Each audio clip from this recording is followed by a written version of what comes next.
नमस्कार, बीस न्यूज 24/7 में आप सभी को सुस्वागत। जी हाँ, चीन भले ही घर में मुस्लिमों पर अत्याचार कर रहा है, वह मस्जिद गिरा रहा है, लेकिन बाहर खुद को वो इस्लामिक देशों का दोस्त का रूप में दिखाने की कोशिश में लगा हुआ है। जो काम अमेरिका नहीं कर पाया उसे चीन ने कर दिखाया। 7 साल से ईरान और सऊदी अरब ने एक दूसरे से मुंह मोड़ा हुआ था, लेकिन बीजिंग ने शांति दूत बनते हुए दोनों की दोस्ती करा दी। 7 साल के बाद सऊदी अरब में ईरान ने अपना दूतावास भी खोल लिया है। साल 2016 में शिया धर्मगुरु निम्र अल निम्र को रियाद ने मौत की सजा दी थी। इसके बाद तेहरान में सऊदी का दूतावासों पर हमला हुआ। जवाब में सऊदी ने ईरान का राजनयिकों को वापस भेज दिया। दो देशों की दोस्ती अच्छी बात है, लेकिन एक बात हैरान करने वाली है। दो इस्लामिक देशों के बीच दोस्ती का पुल कोई इस्लामी देश, इस्लामी सहयोगी संगठन या फिर अमेरिका नहीं बना, बल्कि ड्रैगन ने दोनों को अपने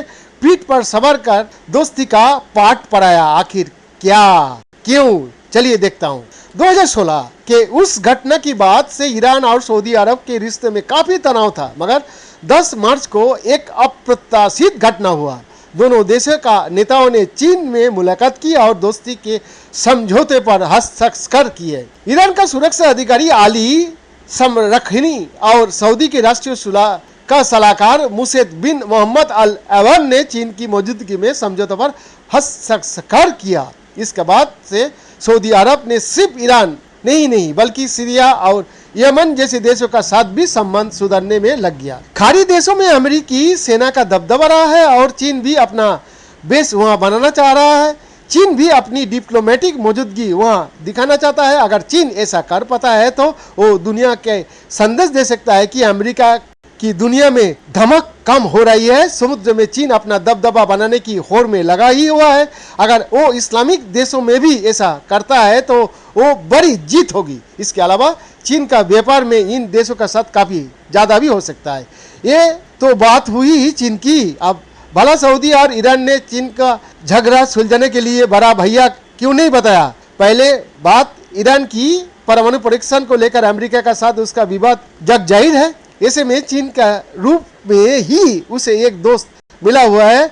ईरान का 30% व्यापार तो अकेला चीन का साथ ही है। वही सऊदी अरब के लिए चीन उसका सबसे बड़ा तेल निर्यातक है।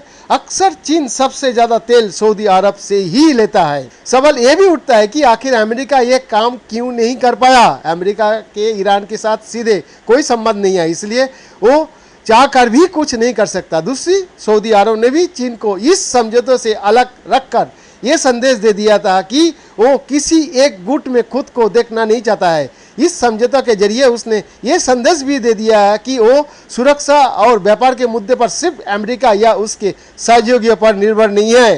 दरअसल ये बात सिर्फ एक समझौता की नहीं है। बीते कुछ समय से चीन ने ऐसे कई कदम उठाया है जिससे वो इस्लामिक देशों में अपनी पैठ बना सके, या यूं कहे कि सुपर पावर की होड़ में अमेरिका को पछाड़ने की कोशिश में लगा चीन इस्लामिक देशों का आका बनना चाहता है। पिछले साल इस्लामिक देशों का संगठन OIC की बैठक में चीन का तत्कालीन विदेश मंत्री वांग यी विदेश मंत्री थे। वही नहीं, वांग ने संयुक्त राष्ट्र में चीन का समर्थन को लेकर इस्लामिक देशों को धन्यवाद कहा था।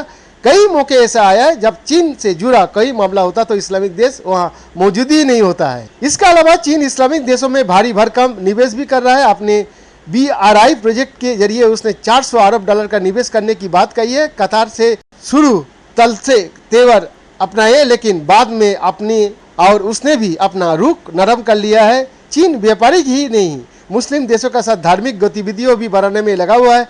सऊदी अरब और इराक की तेल कंपनियों में चीन का भारी निवेश भी है। वैद्यनाथ का रिपोर्ट, बीस न्यूज 24/7।